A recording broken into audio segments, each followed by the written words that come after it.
Welcome to the Lightspeed Investing Podcast. I'm so excited to have my friend Nick Tietz all the way up from Minnesota chiming in today. He is the founder of the ILT Academy, where he teaches entrepreneurs how to integrate AI into your core business as a operational resource so that you can get more done more efficiently with less time, energy, and effort. How are you doing, Nick? What's going on, man? Glad to have you here. Hey, thank you. I'm doing great. It's been a really great day connecting and meeting with entrepreneurs, investors, and leaders across the Minnesota ecosystem. Yeah, man. And Nick and I, we met within a podcast community, and we just really hit it off. I'm actually going up to Minnesota to visit him. He's got some connections with fellow medical CEOs, healthcare CEOs, and as well as medical professionals, which I'm super excited for the opportunity and I'm grateful for. But today it is all about you, my friend. I learned a bit about your journey. I thought it was quite interesting, and I really want to share it with the audience listening so that not only can they get to know you a bit more, but they can also learn some things from the journey that you have taken and you are still taking. Yeah, awesome. Thank you. I appreciate it a ton. I'm excited to share and let more people know about what we're doing. And it was really great to meet you on that podcast webinar. So this is Yeah, great. no, absolutely. So I guess let's first start with the ILT Academy, right? Like you were not clearly always doing that. So what led you to the concept? Why are you doing it? And how has it been, right? How long have you been doing it, and what do you want to share about it? Yeah, well, we started ILT Academy 5 years ago, so we're in our fifth year of business. We have taught and trained 1,200 what we call underestimated entrepreneurs in underserved communities, so I love all that. across the upper Yeah. Midwest. When I say underestimated, what I mean is if you have yet to sell your business for more than $1 million, and if you have yet to generate $1 million in annual revenue, you probably are being overlooked as an entrepreneur, but it doesn't mean that you can't get there. And right now, there aren't any organizations that I know of that are focused on this segment and that are focused on doing it in rural, urban, and informal settlements around the world. I started this business because this is my seventh and a half business. I have a budding brisket as a service business that I'm using all of these principles on. And in the other businesses that I've run, there have been a lot of things that I've learned, a lot of failures, a lot of successes, a lot of wins. And in my last startup, it was a company called the Vitals app. And we were focused on helping people with both invisible and visible disabilities communicate with law enforcement in a moment of crisis. Because we thought, man, there would be a great way that we could help people that can't always communicate in a crisis and help them to not get shot or killed by first responders that, have weapons with them or don't understand what is going on with that individual and they unintentionally hurt or injure them. We raised Sure. a little over $1 million to get this company off the ground. And while we were approaching our Series A, we were really struggling to raise capital. And as I was going out with the team, there are four other co-founders in this business, and we were struggling to raise money because we couldn't prove that we were going to be $1 billion company in the next 7 years. And Right. I thought, man, that's terrible. This is a business where I'm personally getting calls from parents saying that their loved one was saved, yet we weren't able to secure the capital that we needed to push our business forward. And as I met with other venture funds, they would start to tell me why they weren't interested in investing. And I thought, there's got to be other people out there that are building great businesses that are impacting people. And they don't know this either. And as I Well, went and out and I interviewed, go ahead.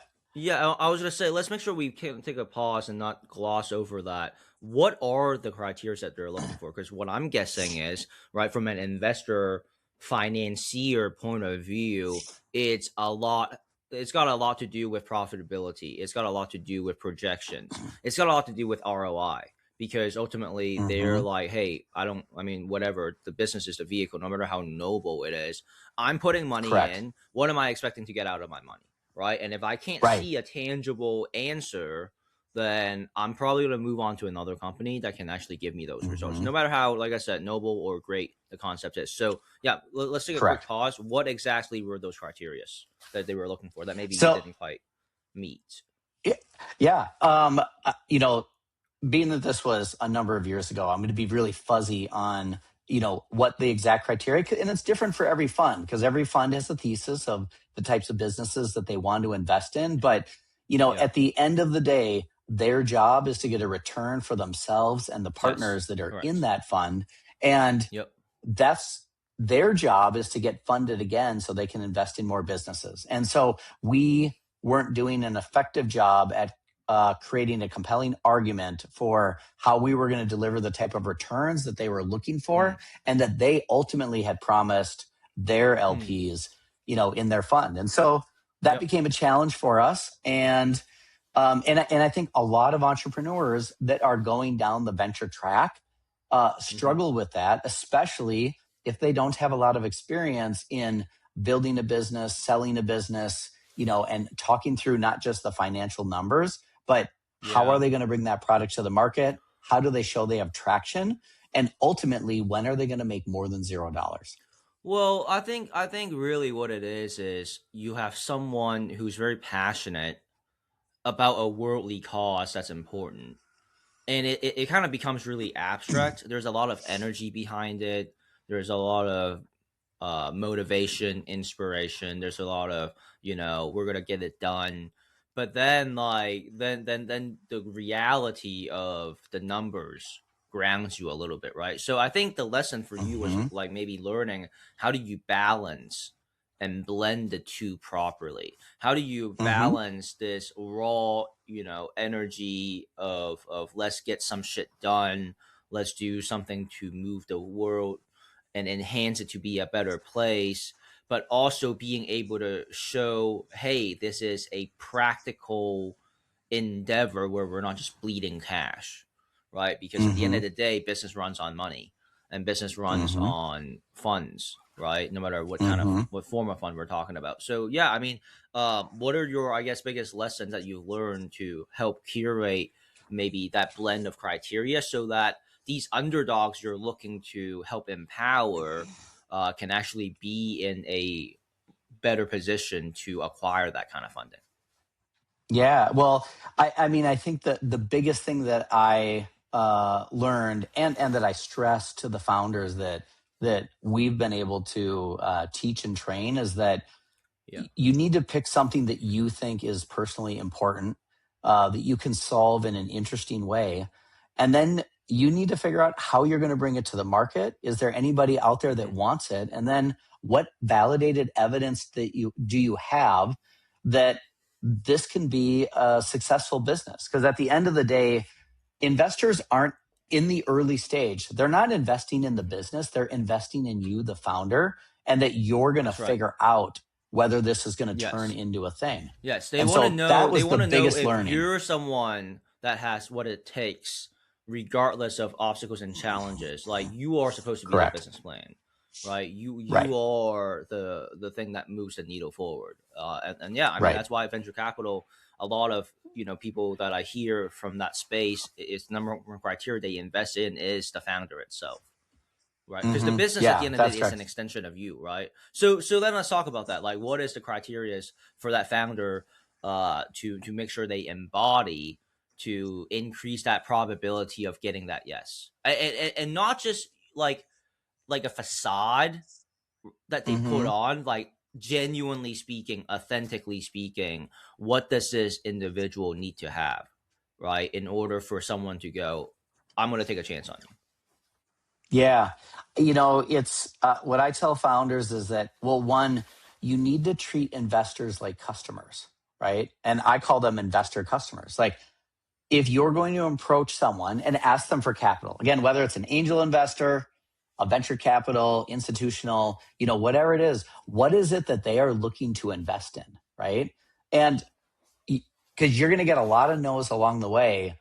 And if you don't know what they're looking for, you're not going to make a great presentation and you're going to waste a lot of time along the way. Mm-hmm. Because if you're talking to groups that only invest in startups that are further down the path of proving the market, traction, they're going to say no to you all day long. And frankly, you're wasting your time and their time. So I think a Right. key component is, one, making sure that you're talking to the right customer if you're going to go Yeah. down the raising capital route. But what I think is more important is making sure that you've built something that you really want to work on for the next 5 to 10 years, because that's how long it's going to take you to get this product to a spot where ultimately you want to either sell the business, or go out and raise that capital, because it takes a long Yeah. time. It takes a lot longer than what people think to go from an Right. idea to an investable It's true. business, especially if it's the first time you've done it. That's right. But Nick, I see billionaires in the AI space coming out, within 6 months of development, or 1.5 years, 2 years, 3 years. What do you have to say when people start comparing their own journey to what they're seeing as reported as case studies? Yeah, no, that's a really good point. I mean, the landscape has significantly changed with more of the ability for founders to get their product into a state where they can ultimately get feedback and traction Hmm. in the marketplace. Um, the AI tools out there are absolutely increasing the founder's ability to build build with far less expense than they've ever had to before. I mean, you don't need a full dev team to bring a product to the market, so you can start to get feedback. And so I think what is happening is you're able to get to the same spot that would have taken 5 years in a shorter amount of time. But I would also, you and I are sports guys. I mean, if all you see is people dunking and shooting 3-pointers and hitting chip shots into the cup, it seems like everybody's taking a small amount of time, when the reality is most of the founders out there have been working on their idea for many, many, many years before they get into that spot where they're able to Yeah. just accelerate into the market. Right.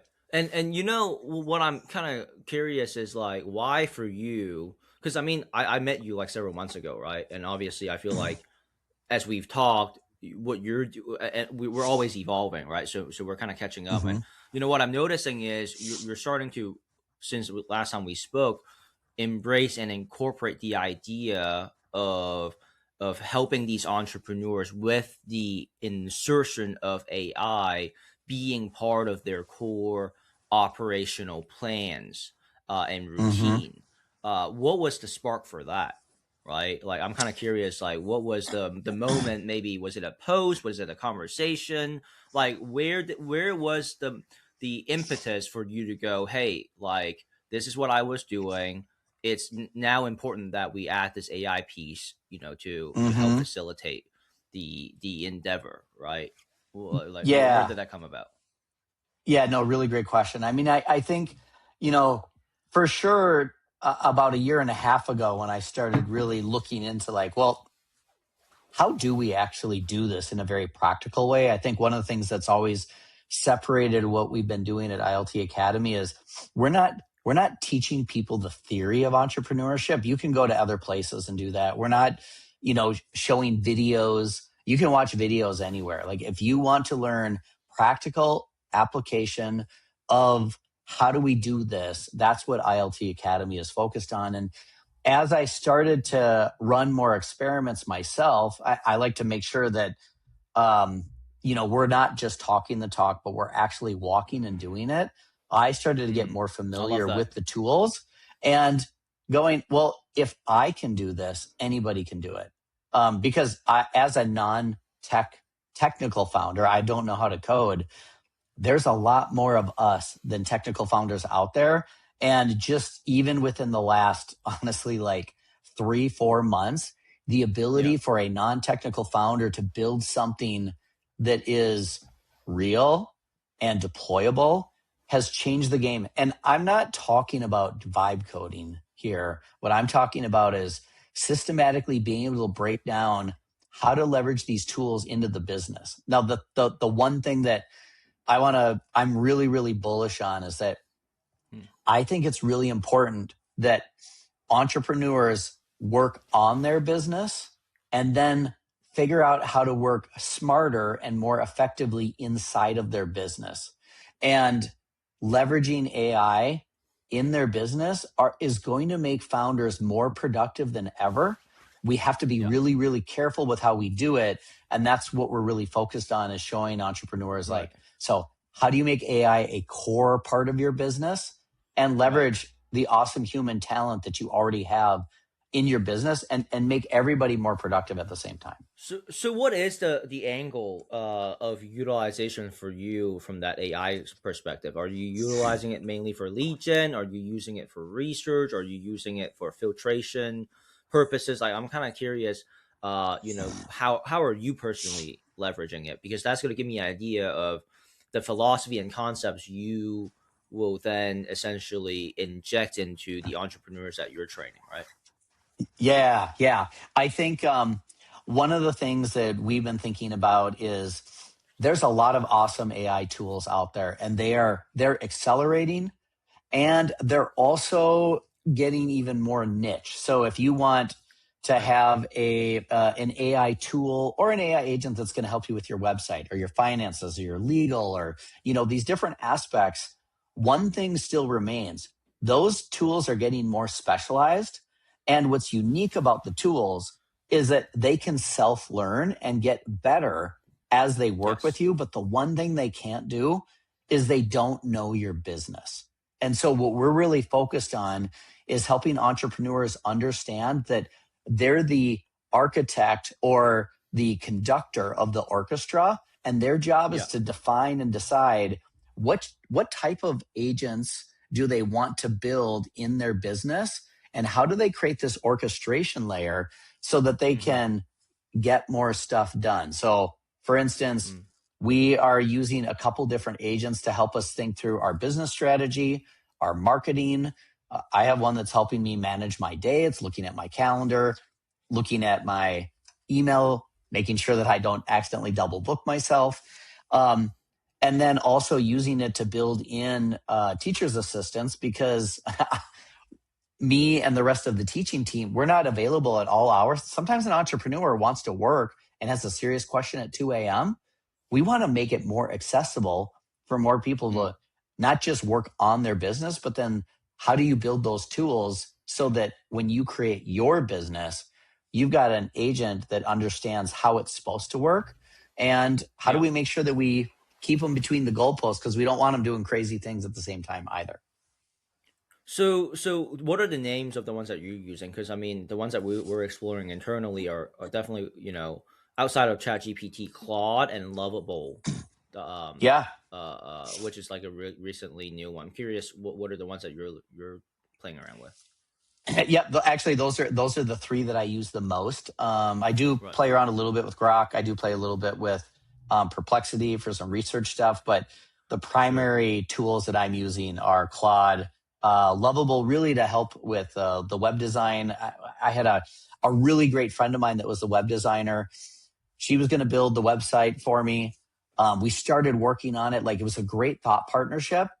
And then she was like, Nick, I can't get this done. I can't start on it for like another 2 weeks. And I was like, and then when will it be done? And she's like, oh, it'll probably be like another month. And I was like, I need this website up. So I was like, okay, I'm going to put all these together. And I was able to reconstruct our website in 3 days and do the design.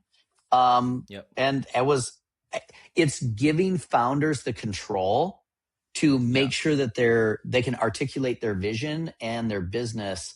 It's just putting them more in control, which is great. Oh, I love it. I love it. Now, let's say, let's say someone, they're listening to this podcast and they're hearing, some of the things that drives you, right? But in terms of what do you think is the biggest reason they should listen to you, in the sense of, okay, well, like, what's the biggest, I guess, thing in the venture capital space that you have accomplished to give them that reassurance that they're learning from someone who's actually done it, right? I, listen, I've had to learn a lot of hard lessons along the way, and so I tell students all the time, like, I want you to make original mistakes. Don't make the same mistakes that me, the other instructors that we have at ILT Academy, that they've made when launching their venture backable and venture scalable businesses. We've got an awesome mentor network that have done both small businesses, small investable businesses, and other venture backable businesses. And so what we're really trying to do is create an environment that can get you better and sharper based on where you're at. I Mm-hmm. like using this analogy. Michael Phelps was already going to be a great swimmer. In fact, he probably was going to win a gold medal regardless, but he wasn't going to win 22 gold medals unless he got in the right environment that was pressure tested to create great swimmers. And you have to be in the room with other people that want to work as hard as you. And so it's not just that they should listen to me. It's that if you want to be a great entrepreneur, and that means different things for different people, you want to get in the room with other people that are as serious as a heart attack about creating a impactful business that solves an important problem, and that you want to make more than $0. You want to Yeah. figure out how to get your product to the market, and you are open to learning with a growth mindset. If you want to do those things, you're going to get a lot out of what we've put together. And by the way, some of our most successful founders have come through this program more than one time, because this isn't about education. This is about training Mm. and coming into an environment that's really going to push you harder than you would ever push yourself. That's great. Now, what is the way that you facilitate these trainings and get-togethers? Obviously, I'm going to be a beneficiary of some of that because I'll be meeting you in Mhm. person. I'll be speaking in front of 30 to 50 doctors, and due to your generosity, I'm going to be meeting with the CEO of CentraCare, which is the second largest healthcare hospital system up in Minnesota. So, how do you normally go about that business of helping these entrepreneurs? Are you hosting local events up in Minnesota? Are you also doing consistent virtual meetups? What is the platform? Is it inside school? Right? How, Right. what do you want to share with the audience here in terms of Yeah.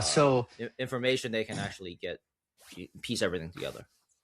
Yeah. So we have a virtual academy. I opened the business a week before COVID, and I thought I was going to be driving around the upper Midwest, meeting and teaching entrepreneurs. And I had to figure out how to do this all virtually, because you know, everything was closed, right?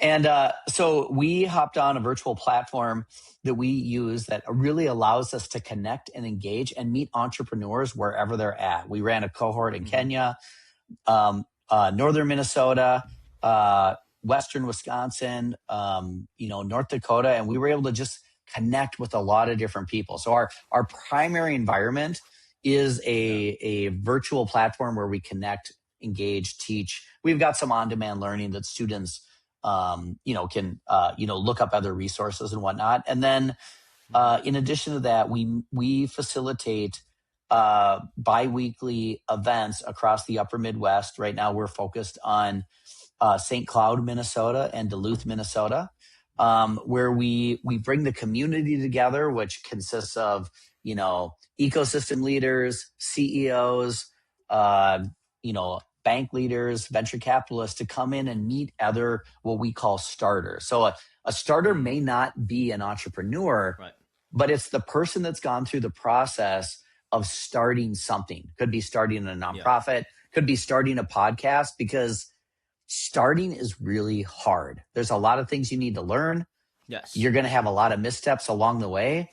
And I thought, well, I want to be around other people that it's not just that they're not just dreaming about doing something.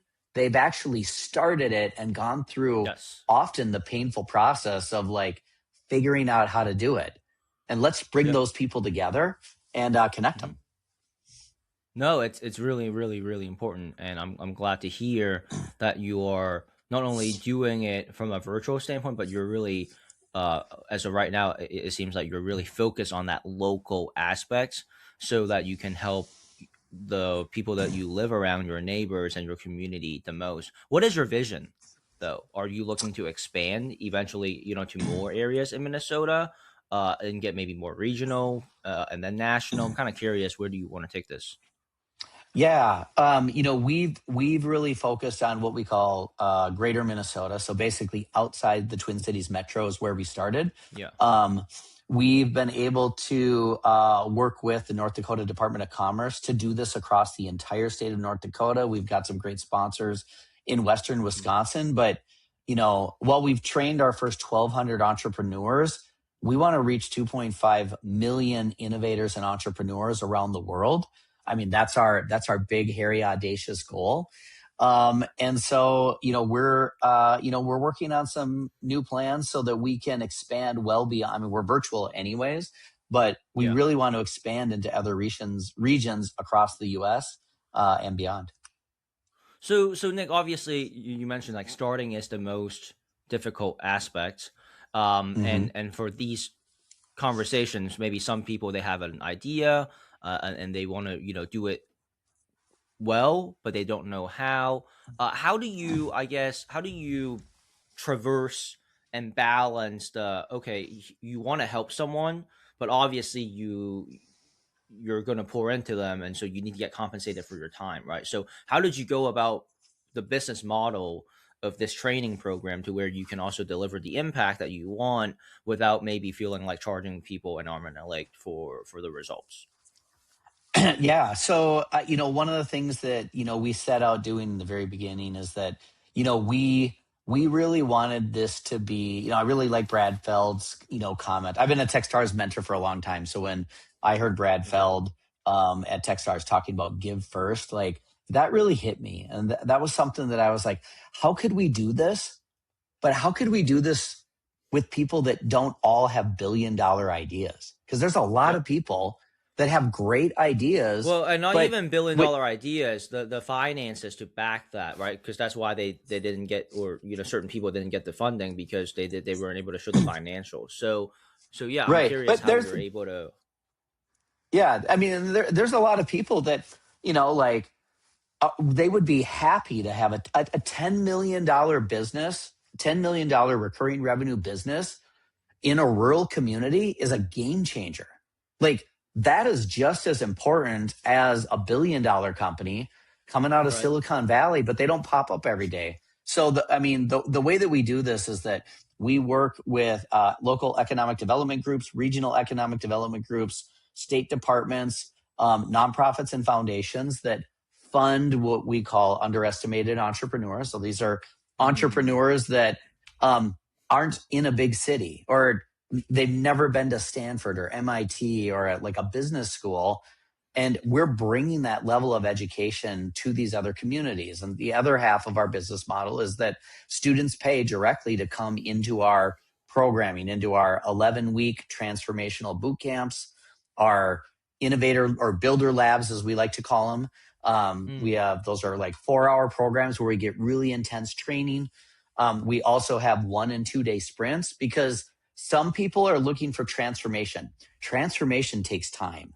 That's why we do our longer programs. Some people mm, want intensity and knowledge, and yeah. they'll work on the transformation themselves. So that's where we're just trying to meet the different entrepreneurs and innovators where they're at.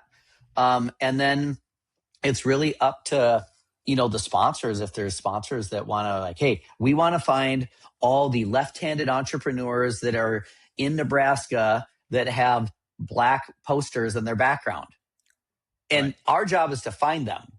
And if we find them, we vet them and see if they're as serious as a heart attack about bringing a business to the market or taking the business that's up and running and Yeah. actually expand it, but based on I their gotcha. vision, not the Right. vision of like, I don't care if you Well, yeah. want to create $1 billion company.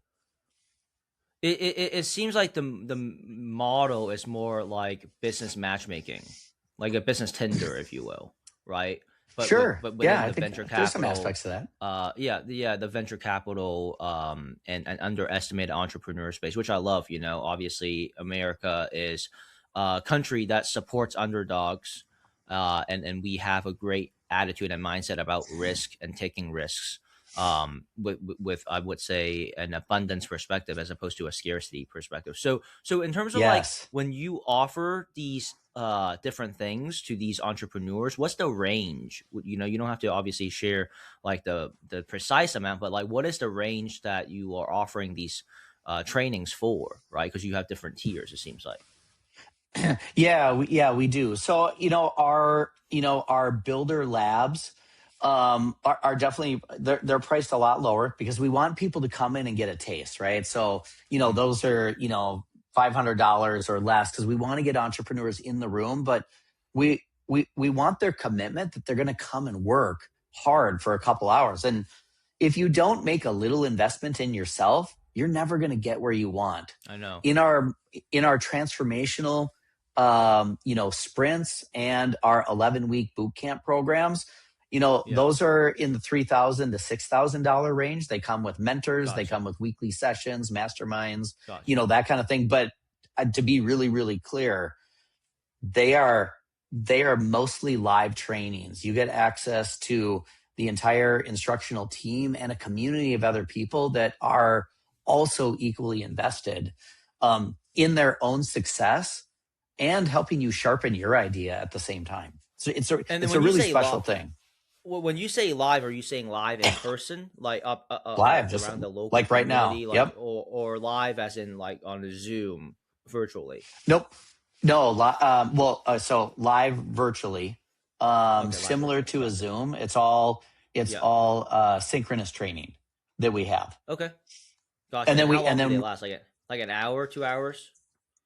our classes are 4 hours long. Oh, each live is 4 hours. Each live is 4 hours long. They're very intense. Wow.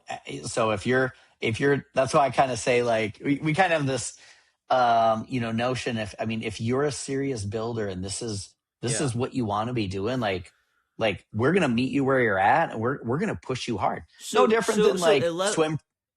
No different than yeah, swim no, practice or football practice after school, right?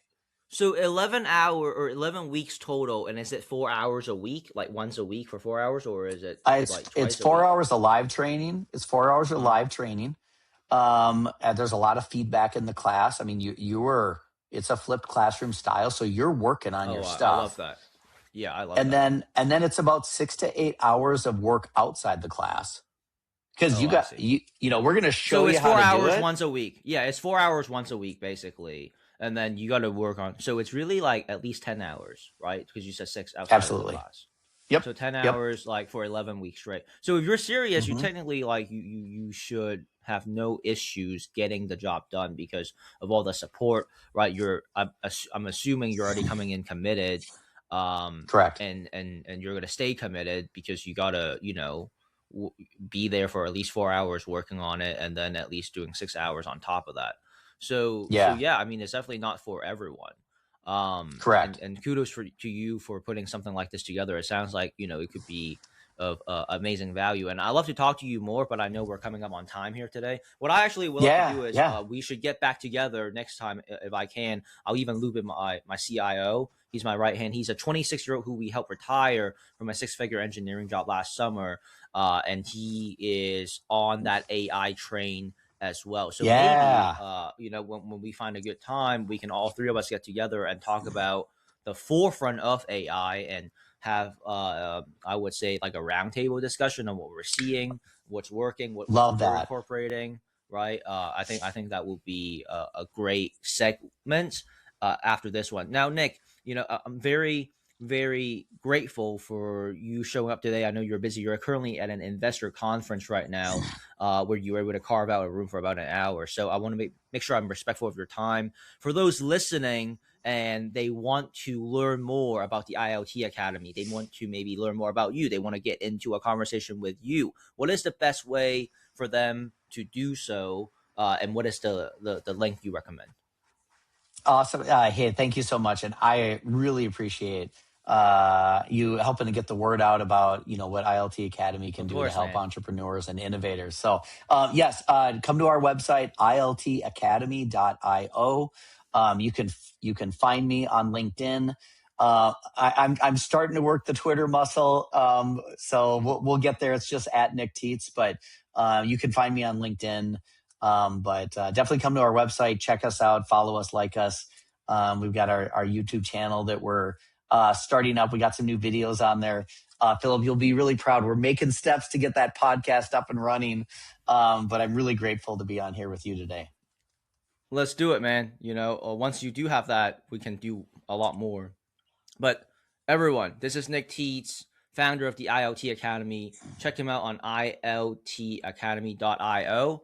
And Nick, I will be speaking to you very, very soon. Okay. I'm looking forward to seeing you up in Minnesota. Thanks so much, man. Awesome. Thank you. Yep. You have a great one now. Okay. Take care.